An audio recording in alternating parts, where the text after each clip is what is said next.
जी, बहुत कम लोग हैं जो उत्तर प्रदेश से आते हैं, आधे से ज़्यादा लोग बिहार से हैं। तो ये तो बिहार को सोचना चाहिए, बिहार की गवर्नमेंट को सोचना चाहिए कि उनको फ़िल्म के लिए कुछ करने की ज़रूरत है। जितना प्यार, जितना स्नेह हमें बिहार से मिलता है, उतना हमें कहीं और से नहीं मिलता। जब अगर हमको गवर्नमेंट सपोर्ट नहीं कर रही है, चाहे वो सब्सिडी हो, चाहे वो सिक्योरिटी हो, चाहे आर्टिस्ट की सिक्योरिटी हो, चाहे कोई फ़िल्म अगर किसी राज्य में जाके बना रहा है तो उसकी फ़िल्म को सपोर्ट कर रहा है।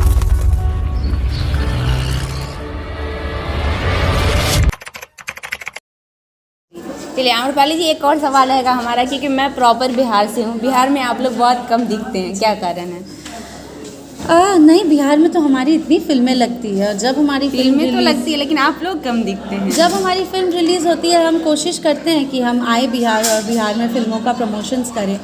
अभी तो पिछले 2 साल से कोविड था और कोविड की वजह से हम लोग आ ही नहीं पाए, हम लोग कहीं नहीं जा पा रहे थे। तो लेकिन अब सब चीज़ें ठीक हुई है, फिर आएंगे, जल्दी आएंगे। अच्छा, कहीं ना कहीं देखा जाए तो इसके पीछे भोजपुरी इंडस्ट्री हर जगह अभी अच्छी कर रही है, बहुत सारी चीज़ें अब अच्छी भी आ रही हैं। लेकिन दूसरी ओर देखा जाए तो बिहार में अभी भी फिल्म सिटी नहीं है, या फिर सब्सिडी नहीं मिलता है, सबसे बड़ा बात। तो इन सब चीज़ों को लेकर आप सरकार से क्या कहना चाहेंगे? मेरी बिहार सरकार से हमेशा यही मांग रहती है, क्योंकि देखिए ये बात तो सच है, मैं किसी में डिफ्रेंशिएट नहीं कर रही हूँ। सब राज्य के लोग हमें बहुत प्यार करते हैं, पर जितना प्यार, जितना स्नेह हमें बिहार से मिलता है, उतना हमें कहीं और से नहीं मिलता। बिहार हमको जितना प्यार, हम लोग आज जो भी हैं उसका 80% श्रेय बिहार को जाता है। और हमारा भी बहुत मन करता है कि हम आए बिहार में शूटिंग करें। मेरी खुद की एक स्क्रिप्ट है जो मैं चाहती हूँ कि सीतामढ़ी में शूटिंग करूँ, जानकी माता के मंदिर के यहाँ पे।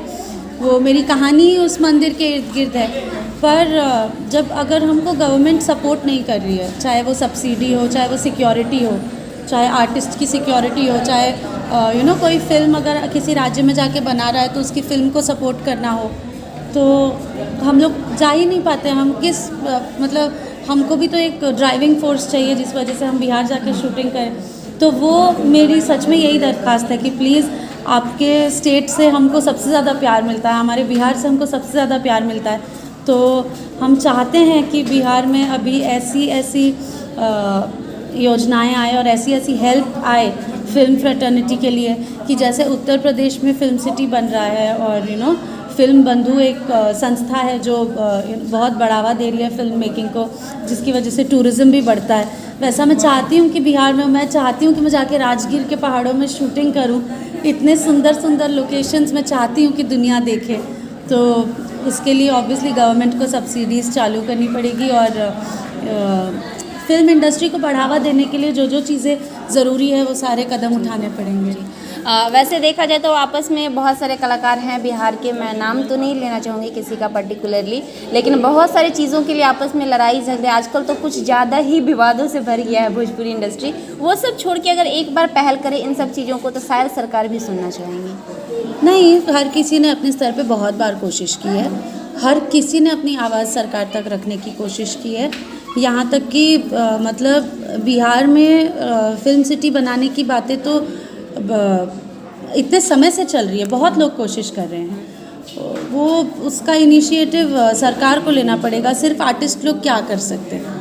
आर्टिस्ट लोग अपनी तरफ से बोल सकते हैं, मतलब जितने लोग हैं हमारी इंडस्ट्री में उसमें आधा से ज़्यादा लोग बिहार से हैं। जी, बहुत कम लोग हैं जो उत्तर प्रदेश से आते हैं, आधे से ज़्यादा लोग बिहार से हैं। तो ये तो बिहार को सोचना चाहिए, बिहार की गवर्नमेंट को सोचना चाहिए कि उनको फिल्म के लिए कुछ करने की ज़रूरत है। और जहाँ तक रही विवाद की बात, तो मैं उन स्टूपिड बातों पे ध्यान नहीं देती। बिल्कुल, वही तो मैंने कहा कि मैं बिल्कुल भी ध्यान नहीं देती हूँ। मेरा काम है एज एन एक्टर कि मैं फ़िल्में करूँ और मैं अच्छी फ़िल्में करने की ही कोशिश करती हूँ, और उसी के ऊपर मैं उसी राह पे अग्रसर हूँ कि मुझे अच्छी फ़िल्में करनी है।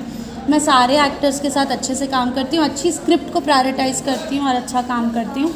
एंड आई जस्ट होप कि सब लोग ऐसे ही बिहेव करें, अपने पर्सनल लाइफ के इश्यूज़ अपने पर्सनल लाइफ में रखें, बाहर ना लेके आए। जी, आपका नेटिव लैंड कहाँ पे है? गोरखपुर। गोरखपुर। अच्छा, यहाँ पे भी उतनी ही भोजपुरी चलती है जितना बिहार में चलती है, या फिर भोजपुरी बोलना कितना टिपिकल रहा आपके लिए? बिल्कुल डिफ़िकल्ट नहीं रहा। मेरे घर में हर कोई, जब मैं छोटी थी तब से सब कोई भोजपुरी में ही बात करता था।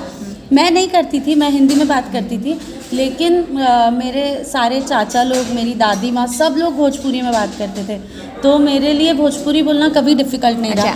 बस मुझे एक दिक्कत होती थी, मैंने घर में हमेशा गोरखपुर वाली भोजपुरी सुनी है, खाती आटी जाती आटी, यही हमने सुना था।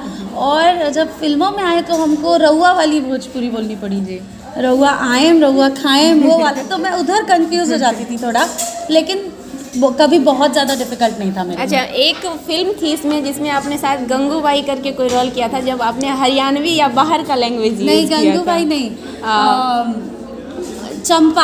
हाँ, चंपा का रोल किया था मैंने। मराठी बोली थी उसमें। जी तो जी फिर जी। मराठी कैसे, वो स्क्रिप्ट तो बहुत डिफिकल्ट रहा होगा। नहीं, मेरी स्कूलिंग महाराष्ट्र से ही हुई है। अच्छा। मेरी पढ़ाई महाराष्ट्र से हुई है। बहुत प्रॉपर वे में आपने उस चीज़ को मतलब क्योंकि मराठी मेरा सब्जेक्ट था। हाँ। तो मैंने मराठी पढ़ी हुई है बचपन से। अच्छा। इसलिए मैं मराठी आसानी से बोल पा रही थी।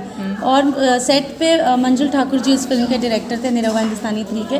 उन्होंने स्पेशली मेरे लिए एक असिस्टेंट डायरेक्टर महाराष्ट्रन रखे थे सेट पे, और वो मुझे हर डायलॉग बताते थे।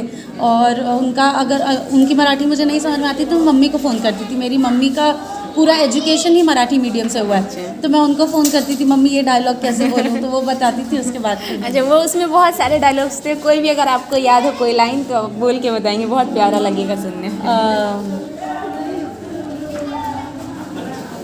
देखो साहेब, मैं ऐसे कोई भी काम नहीं करेगी, मेरे को जो भी करने का ना, पहले अपने नौरा को पूछेगी फिर आगे बात करेगी। नौरा बोले तो पति। नौरा मतलब पति। अच्छा, नहीं वो एक्ट आपका वाकई बहुत अच्छा रहा, और मुझे बहुत अच्छा लगा था, इसलिए मैंने। Thank you so much, thank you. चलिए अमृतपाली जी, ये सब तो हो गई। और फिल्म इंडस्ट्री में और कोई ऐसा मोमेंट, जैसे कि अभी तो आप पहले आप सीरियल्स करती थी, सीरियल्स के बाद आपने बहुत सारी मूवीज़ की, कोई ऐसा सीन, कोई ऐसा सिचुएशन जहाँ पे आपको बहुत मज़ा आया हो, कोई जो यादगार बन गया हो, ऐसा कोई मोमेंट?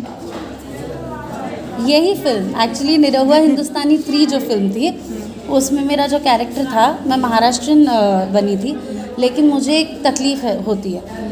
मैं जब भी पवन सिंह का गाना सुनती हूँ, अगर मैं कहीं खड़ी हूँ और वहाँ पवन सिंह का गाना बज गया तो मैं नाचना चालू कर देती हूँ। और ये सच भी है, पवन जी की आवाज़ इतनी अच्छी है कि कहीं भी अगर पवन जी का गाना बजेगा तो कोई भी नाचना चालू कर देगा। लेकिन उस फिल्म में मेरा किरदार ही ऐसा बनाया था कि जहाँ पवन जी की आवाज़ बजती है मैं डांस करना चालू कर देती हूँ। तो एक सीन था कि मैं पूरा घूंघट ओढ़ के पहली बार गाँव में आई हूँ, और मेरे सास ससुर और सब मेरे जेठ जेठानी सब लोग खड़े हैं, और मैं घूंघट ओढ़ के जस्ट बस से उतरी हूँ घर जाने के लिए अपने, और तब तक पीछे पवन जी का गाना बजने लगता है, लॉलीपॉप लागे लूँ, और ऐसे टा टा टा टा टा टा जैसे बजता है पहला म्यूज़िक, पूरा घूंघट में जैसे से आ रही, ऐसे घूंघट हटता है और उसके बाद फुल मराठी डांस चालू हो जाता है। सो आई थिंक वो सीक्वेंस शूट करने में मुझे आज तक सबसे ज़्यादा मज़ा आया। चलिए, ये तो हो गई फिल्म इंडस्ट्री की बात। बहुत सारे दर्शक ये जानना चाह रहे होंगे कि आम्रपाली जी शादी कब करेंगी, बहुत सारे लोगों का सवाल है। कोई नहीं जानना चाहता ये। नहीं, मैं बेट करती हूँ, कोई नहीं चाहता कि मैं शादी कर लूँ। कोई चाहता है? कोई चाहता है? नहीं ना। देखिए ना बोल रहे हैं सब, कोई नहीं चाहता कि मैं शादी करूँ। आप ही पूछ रहे हैं बिना मतलब, किसी को इंटरेस्ट नहीं है मेरी शादी में। सबको यही इंटरेस्ट है कि मैं इतनी सक्सेसफुल लड़की हूँ, मेरा करियर इतना सक्सेसफुल है, मैं और कौन से ऊंचाइयों पे जाऊँगी, ये जानना चाहते हैं सब। किसी को मेरी शादी में इंटरेस्ट नहीं। अच्छा, कैसे लड़के पसंद है आपको, ये बताइए। और अगर शादी में इंटरेस्ट है आप लोगों को, तो सलमान खान की शादी की फिक्र करिए। अच्छा, मुझे तो अभी बहुत टाइम अच्छा, आपको किस तरह के लड़के पसंद हैं? मुझे फिलहाल कोई लड़के नहीं पसंद है, मुझे सिर्फ स्क्रिप्ट पसंद आती है। मेरा सारा प्यार मोहब्बत सब कुछ मेरी स्क्रिप्ट से, लड़कों में कोई इंटरेस्ट नहीं है मुझे। मेरा सिर्फ मेरा कैमरा मुझे पसंद है, मुझे मेरी स्क्रिप्ट पसंद है, बस यही है मेरी ज़िंदगी। और इसके अलावा इसके बाद मेरी फैमिली, बस। अच्छा, बचपन से ही सोच के रखी थी कि मुझे हीरोइन बनना है, या बाद में चल के? कीड़े तो बचपन से ही थे। कीड़े बचपन से थे कि मैं माधुरी दीक्षित को कंपटीशन दूंगी, बट तब लगता नहीं था कि अचीव हो जाएगा ये गोल। तो पढ़ाई करती थी, पढ़ाई पे ध्यान देती थी, सोचती थी डॉक्टर बनूंगी अगर हीरोइन नहीं हो पाया तो। फिर मेरी दीदी एक डॉक्टरी की पढ़ाई कर रही थी, नीलू दीदी, उनकी किताबें देखी मैंने इतनी मोटी मोटी, ना बाबा ये सब नहीं करना, अब हीरोइन पे ध्यान। आसान काम है। चलिए, जी ये सब ऐसा रहा तो सफ़र बहुत अच्छा लगा मैम आपसे बात करके। और थैंक यू सो मच आप लोगों से बात करके मुझे बहुत खुशी हुई। Thank you so much. तो अभी हमारे साथ हैं आम्रपाली जी, जो भोजपुरी की बहुत ही खूबसूरत और मशहूर अदाकारा हैं आम्रपाली जी। आज हमने उनसे खास बातचीत की, ढेर सारी बातें हुई, बहुत दिलचस्प रही। आगे फिर मिलेंगे अगले कलाकार के साथ और अच्छे इंटरव्यू के साथ। अगर देखना चाहते हैं तो बने रहिए हमारे साथ।